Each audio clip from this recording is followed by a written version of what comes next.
So many women are using alcohol at the end of the day, not necessarily because they want to numb, but because they are desperate to downshift their busy brain. I want to empower you in this episode with 5 ways to downshift and calm your nervous system without the use of alcohol. You still may end up deciding to keep alcohol in your life, but this is about expanding your toolbox so that it is not your only way to downshift. I'm Dr. Melissa Saunders, and my passion is helping burnt out and overstimulated women downshift and regulate their nervous system through brainwaves and other 2-minute science-backed nervous system tools. So adding these tools into your life isn't about necessarily pushing alcohol completely out. I know a lot of people who have made that decision in their lives, and I see it working great for them. And if that doesn't happen to be where you are currently or what you desire, I want you to look at these tools as not an either or, like you're either having alcohol or using these 5 tools that can help you downshift in moments, but more of a both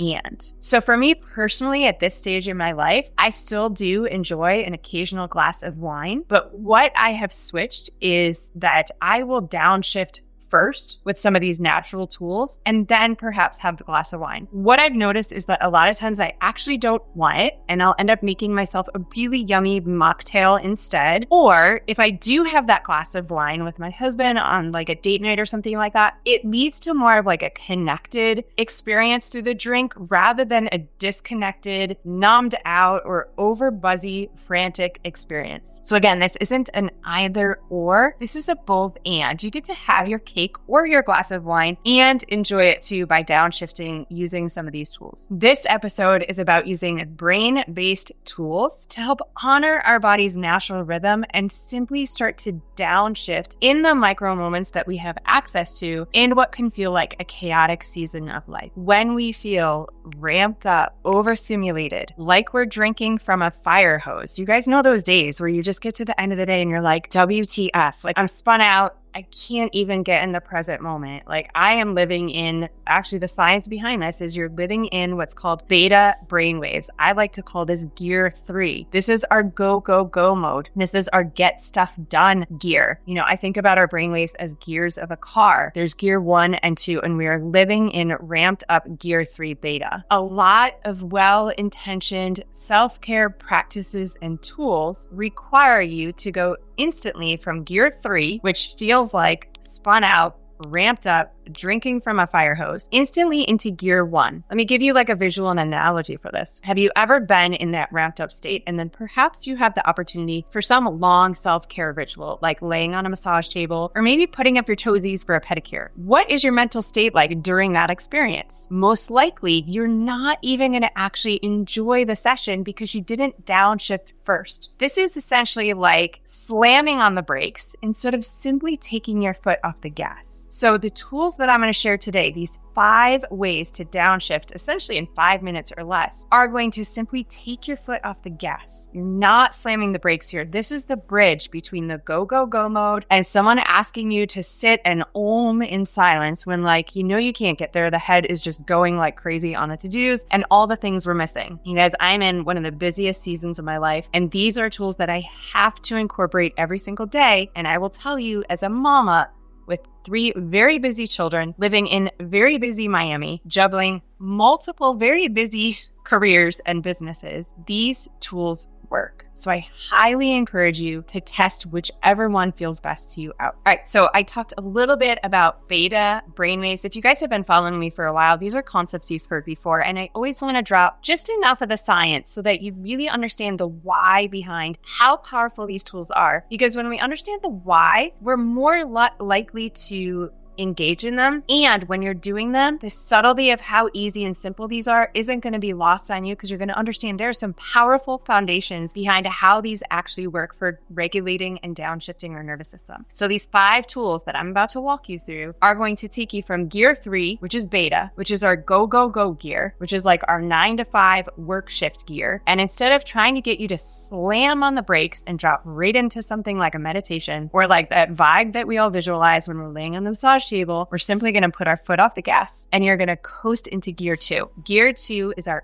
alpha brainwaves. When we are incorporating alpha brainwaves, we are in our heart center. Alpha brainwaves feel like present time consciousness. So you're not worried about what's coming tomorrow. You're not doing the mom math that we all have to do, right? I got to be here by 6 to pick up that one. So I got to have dinner by 5 and da-da-da-da. You're not ruminating about the past. Like, why did I show up like that? How embarrassing. What did I say or not say at that meeting? You're in present time flow. And for anyone who's been in conversation with someone who is present with you, you feel what that feels like. Right? When we are in alpha and when we are present with the person in front of us or with ourselves, time stops, everything expands, right? Our heart opens, our nervous system instantly drops out of survival. We no longer feel like we're being chased by a tiger and we are 100% focused on what we're doing in front of us. This state feels calm but alert. This state feels creative. This state, like I said, feels expansive. This state is relaxed focus and clarity. This is where some insights can come in. And most importantly, and one of my favorites, this is where we start to shut those busy tabs in our brain. You know, as women, we are very prone to running all those tabs, right? If you look at your computer screen, you've got all the tabs open. We run like that through so much of our lives, and simply incorporating any one of these 5 tools or activities or exercises that take 5 minutes or less is going to automatically close down some of those tabs. Okay, so before I jump into these 5 tools, which I'm going to do right now, I want to just help you understand that what we're doing is we are basically doing what I like to call meditation in motion. So again, when your head feels really busy and we're not going to just drop all the way down into like a clear, quiet, calm state, what we've got to do is we're going to give enough of an activity to the part of our brain that ruminates, that can be on logics and details and timing and schedules, and we're going to give it something to do. And as we do that, it's going to allow the right side of our brain, the calm, integrative, artistic, regulated, for lack of a better word, I'm just doing broad strokes here. It's going to allow that to become more active, creating a brain balance, which feels like coherence, which feels like regulation, which feels like you're in your body instead of living in your head. Okay. And then at the end of this episode, I'm going to also tell you a few of my favorite outside in tools that do this for you. A few of my favorite biohacks. You guys know I always want to come from a place of teaching you tools that you can use at any time in the carpool line. You don't have to plug in. You don't have to schedule an appointment for. However, there are times when I am ramped up that it's like, Jesus, take the wheel. Like, I need someone to do this for me. And so at the end of this episode, I'm going to drop a few of my favorite ones, as well as the reason why they work and some epic discount codes for you guys. Okay. One of my favorites, number 1 tool for downshifting without the use of alcohol is doing a puzzle. Okay, guys, stay with me because I know these are going to sound kind of funny, but I want, again, to drop some of the science for you. So these are meditation in motion. What we are doing is we are going from highly ramped nervous system. We are giving the left side of our brain a task to focus on, which is finding out where the puzzle pieces fit, getting analytical, taking a big picture and breaking it into small chunks. We're taking the side of our brain that gets on rumination and worry, and again, we're giving it an activity. And then we're incorporating the right side of our brain, and that is looking at the pictures, the colors, right? So we're basically engaging both halves. And when both halves of the brain are working together at the same amount, our entire nervous system calms down. Think of an analogy I like to use for integrating both sides of the brain is think about if you have something in your left hand, which is like how we feel when we're ramped up. The left side of our brain is very active. And now I'm going to give you something in your right hand, which is going to help you feel more like evenly weighted as far as balance. Also, you're going to have nothing else that you can grab onto and hold onto. You're not going to be able to pick up any more details that you got to worry about, right? So we're filling the mind. We are occupying it with just enough to prevent it from taking on more details, more stress, more worry. Okay, so puzzles essentially help us feel more calm, more present, more grounded. They activate, even if you're not trying, they're going to activate your alpha brainwaves. So the way that I suggest doing this is if you have like a coffee table in your room or a counter or somewhere that you can like lay out a simple puzzle is what I recommend, and just have it at the side so that, you know, when you come home from a busy night, maybe you're someone who's got kids at home, this is something that you can engage in with them. It's going to help you, again, downshift, and it's going to allow all those tabs to close up so that you can be present with your loved ones and or present with yourself. All right, tip number 2 for downshifting without alcohol. Repetitive art or doodling. You guys get out your coloring books, get out your notebooks, get out your markers, maybe grab one of those paint by numbers, or if you remember those adult coloring books that were like all the rage a few years ago, grab one of those. Repetitive art Simply, what it does is it creates predictability in our life. Our nervous system is constantly scanning and looking for what's going on in our environment, and it's asking, am I safe here? When we create predictability, even in these micro moments and these small opportunities, again, this is why the science is so important, because it seems so subtle, but it instantly tells our nervous system, you are safe here and you can downshift. You can get out of survival mode, and all you need is 2 to 5 minutes of this. An analogy I like to use is for any, especially mama or father out there listening, you think about our little ones and how they love to hear the same song again. They love, especially if we're singing it to them, they love being rocked or repetitive movement, right? And maybe for some of the older ones, they might love watching the same movie or the same show. That is them craving predictability, allowing their nervous system to downshift and know with full certainty and clarity,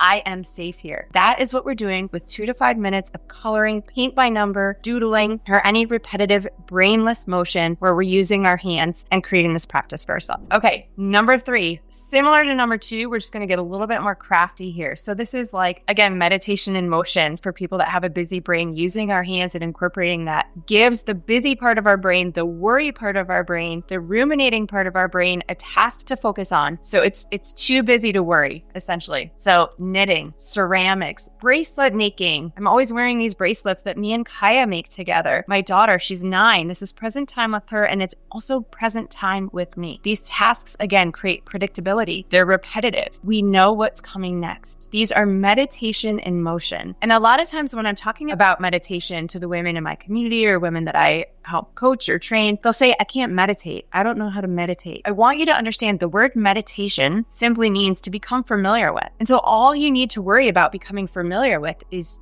you. This is time with you, and there's no way that it has to look to be good meditation or effective meditation. I am someone, again, like I mentioned at the beginning of this episode, I can't go from gear 3, from go-go mode to sit on a mat and om. It doesn't work for me. It doesn't work for a lot of us. And so I think, a lot of those well-meaning practices to me just feel like you don't get my life if that's what you're suggesting. This is meditation in motion. It's becoming familiar with ourselves and what works for us. And that is a check win. That is a downshift. It takes 2 to 5 minutes. Okay, number 4, fourth way to downshift without the use of alcohol. You can also use these. Even if alcohol is out of your life, these are incredible tools for downshifting. Get in nature. Caveat, get in nature without your phone. Ditch your phone, leave it at home. Nature is expansive. Nature also creates familiarity. We hear certain sounds, right? Like the wind or birds chirping. Nature instantly activates our parasympathetics, our rest and digest aspect of our nervous system rather than our fight or flight. Nature, again, like I said, is expansive. When our eyes can look at something over 10 feet away, those of you that have been following me, I usually call this expanded gaze or my lizard walks. We instantly quiet our inner security guard, our amygdala. We instantly get out of fight or flight, simply looking at a broad landscape, grass, ocean, fields, anything ahead and in front of us drops down the nervous system from beta into alpha. You think about, for so many of us, we're living constantly in like super focused visual fields. So either our computers, if we're on Zoom, our phones, anything that's like very near focus. And anytime we're doing that, we are instantly put into more of like a fight or flight state. Our brain is hypervigilant, hyper-focused. And so one of the quickest, easiest ways to downshift is to simply incorporate something called expanded gaze, looking 10 feet beyond you, which is super simple to do in nature. Before I get to number 5, I just want to mention in the show notes, I've got my checklist below. This is a number of ways to incorporate these tools. I have them listed all below in a PDF so that as you're hearing this, if any of these resonate, you could just click on that link and get this super easy, either printable PDF or you can screenshot it on your phone to make it really easy to come back to at any time. Okay, and number 5, walking. Walking, and especially if we walk in nature, and especially if we do it without our phone, you guys probably already start to know these things as we've discussed in this episode. You are engaging repetitive motion, right? Repetition signals safety. Repetition signals predictability. So just that it's a crawl motion, right? We don't have to think about what we're doing. We can kind of zone out and our nervous system starts to understand I am safe here. Another really cool thing that happens when we walk or incorporate any other what's called cross crawl motion. You see me moving my arms here. I'm not moving my legs, but when you're moving like left side of your body and right side of your body, right? My right leg would be going forward right now if I were walking. You instantly engage part of your brain. It's called the corpus callosum. Doesn't matter what it's called. It sits in the middle. It activates both hemispheres, balancing them both out. So a lot of times when we say, or when we feel like I don't have enough time, I'm so overwhelmed, my head is spinning, there are so many details, left side is super ramped up, left side of the brain. When we can activate the right side just as much, balances them out, they both calm and regulate is like a really simplistic way to understand this. So walking is one of the best ways to do that. And if you want to double down, have double the effect in half the time, walk in nature, ditch your phone. Okay, and as promised, some of my favorite outside in, or what I like to say, Jesus take the wheel tools and hacks that I incorporate in our home for myself when I can't do this on my own, or when I just want a completely passive experience to help me take my foot